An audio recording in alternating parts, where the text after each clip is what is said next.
Après 25 ans d'absence, Peugeot fait son grand retour dans le Dakar qui partira le 4 janvier d'Argentine.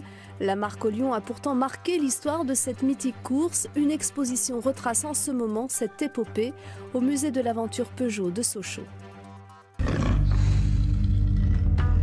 4 participations au Dakar, 4 victoires. Dire que la marque au lion est sous pression relève désormais de l'euphémisme. Exit les mythiques 205 et 405 Turbo 16 victorieuses en Afrique de 87 à 90. Place désormais à la 2008 DKR sur les terres d'Amérique du Sud. Une page se tourne, mais le souvenir reste. C'est des voitures qui ont marqué toute une génération. Je pense que dans les années des victoires de 87 à 90, c'est quelque chose qui a beaucoup marqué les gens de la région, les gens du groupe PSA. C'est important pour nous parce que c'est ce qui nous fait vibrer, la compétition. Jusqu'au terme du prochain Dakar, le 17 janvier, les 205 et 405 de Vatanen Wankunen restent exposés au cœur du musée de l'aventure Peugeot.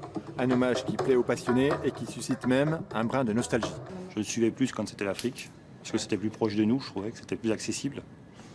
Ça me faisait plus rêver quand c'était l'Afrique que maintenant, parce que oui, j'avais acheté un Mitsubishi Pajero à cette époque-là, du temps de Peter Hansel d'ailleurs, pour suivre avec ma femme et puis mes enfants, mon fils qui était petit pour le suivre, pour suivre le rallye.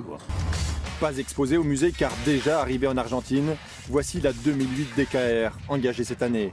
Le Fauve est un 2 roues motrices, un choix effectué pour gagner du poids. Il est perché sur des roues et des suspensions monstrueuses, garantissant une garde au sol de 44 cm.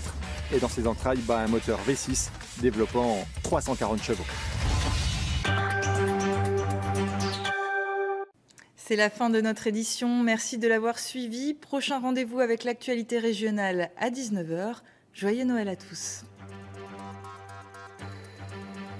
Retrouvez toute votre actualité régionale sur l'application France 3 Régions.